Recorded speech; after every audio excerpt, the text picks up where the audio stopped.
Negative thinking is a major problem. If you're trying to be successful or happy, you have no room for negativity. Big thinking gets rid of negativity. Dreams and visions gets rid of negativity. Now, what you cannot do is bury yourself by using your success compared to other people. See, success is not how far you got, because somebody always further than you. Success ain't how far you got. Success is how far you got from where you started. Life will push, squeeze, pressure, and attempt to make you bend at the knee. Some become a victim to life. Things happen, pain, heartache, and loss. We can either be the victim or the victor to these situations. So until your mind is open to the possibilities that I can do this, you would never be able to do it.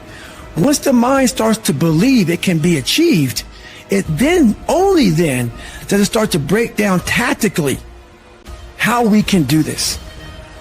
Until then, you're going to always lose. For me to understand, for me to be better, for me to be stronger, I must learn to suffer a little bit. I must learn to struggle a little bit. I cannot reap the rewards of success without understanding about struggles. If you want to go somewhere that only you would go, if you want to create something new and really live a life that was meant for you, because it's literally crafted by you, you have to take the first steps on faith.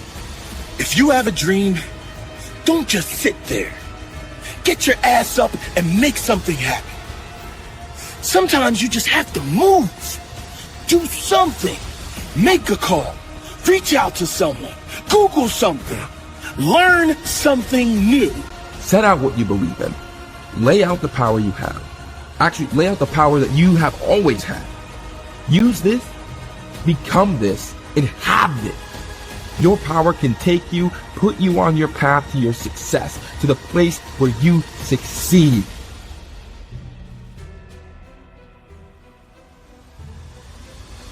You have, and you always will have this potential to improve, this potential to adapt, and this potential to change. This is what you've been working for. Go on and receive that. Trying to get insight and see life as a puzzle, and your goal in life is to seek the adventures that piece the puzzle together. Who are you? You're the thing that transforms who you are. Now, you're also who you are, but on top of that, you're the thing that transforms who you are. You are the thing that is, and you're the thing that becomes. And you should put the thing that becomes at a higher place than the thing that is. That means you also have to allow yourself to shake off those things about you that you might be pathologically attached to, habits and people, for that matter, ways of thinking, all of those things. You have to allow yourself to shake those off, and that's more like a burning. That's why the phoenix is the symbol that it is, right?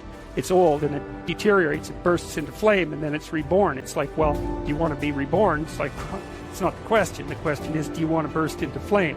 And the answer to that generally is no. But that's the wrong answer.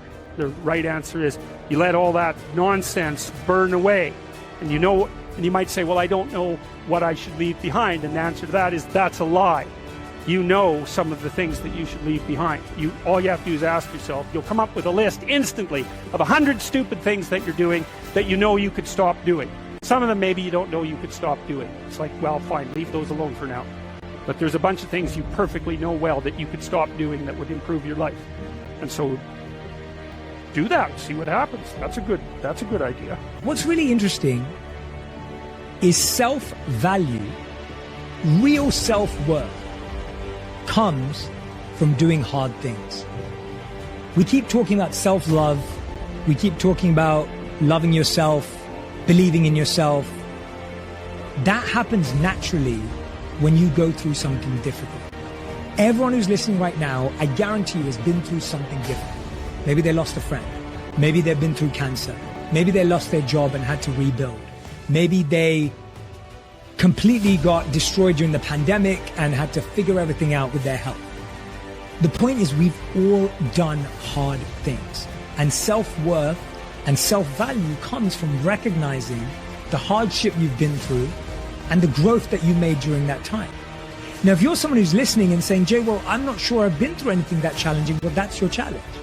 Go and figure out what it is that you want to do that's hard. Is it developing a new skill? Is it getting a qualification? Is it starting that business or dream that you've always wanted to do? What's that difficult thing you're going to do on your own, with your friends, with the support of whoever's around you, but not with the crutch or the handicap of a partner? What are you going to build as a skill, as a tool, as a value yourself that's going to make you say, I've done something? And that's the beginning of it. The beginning is, I've done something and I did that and I can do that. And when you do that, yes, there's going to be, you're going to validate the wrong things. You're going to give yourself praise for the wrong things. You're going to go through ego. You're going to do all of that. But there's still a belief of, I can do hard things. I can do hard things by myself. And I know what value I bring to a relationship. Persistence is self-discipline in action. Your ability to persist in the face of all setbacks and temporary failures is essential to success in life. Napoleon Hill said, persistence is to the character of man as carbon is to steel. The primary reason for success is persistence. And likewise, the primary reason for failure is lack of persistence, quitting too soon. There is a direct link between self-discipline and self-esteem. Each time you discipline yourself to do what you should do, when you should do it, whether you feel like it or not, your self-esteem increases. Each time you persist and force yourself to continue on, even when you feel like quitting, your self-esteem goes up. Each act of self-discipline strengthens every other act of self-discipline. Every act of persistence strengthens every other act of persistence. When you discipline yourself to persist over and over, you like and respect yourself more and more. You become stronger and more confident. Eventually, you become unstoppable. Persistence is its own reward. Every time you force yourself to persist on a task, whether it is large or small, you feel happier and better about yourself. When you go the extra mile and do more than you are paid for, or more than is expected, your self-esteem goes up. You feel more powerful and in greater control of your life. In your career, when you go the extra mile, you put yourself on the side of the angel. The primary difference between winners and losers in life is simple. Winners never quit and quitters never win. You can increase your ability to persist by talking to yourself positively. Say these words, I am unstoppable. Before you begin any major undertaking, pre-program yourself by telling yourself, I never give up. Before you can achieve anything worthwhile in life, you have to pass the persistence test. This is usually a snap quiz sprung on you unexpectedly with no warning. You suddenly face a major setback, problem, temporary failure, or even a complete disaster. When this happens, remind yourself that this is the testing time. This is when you demonstrate what you are really made of. This is when you show yourself and others the strength of your character and your true determination to succeed, your ability to respond effectively to setbacks. Your level of response, ability, is the measure of your readiness to succeed. When you experience a major setback or problem, you will feel temporarily stunned. This feeling is very much like a punch in the emotional solar plexus. You will be stopped for a few seconds or a few minutes. During this period, you will often feel discouraged or experience self-pity. You will say, why me? However, it is not how far you fall that counts, but rather how high you bounce. Your aim is to bounce back as quickly as possible. Resilience in the face of unexpected reversals is vital to long-term success.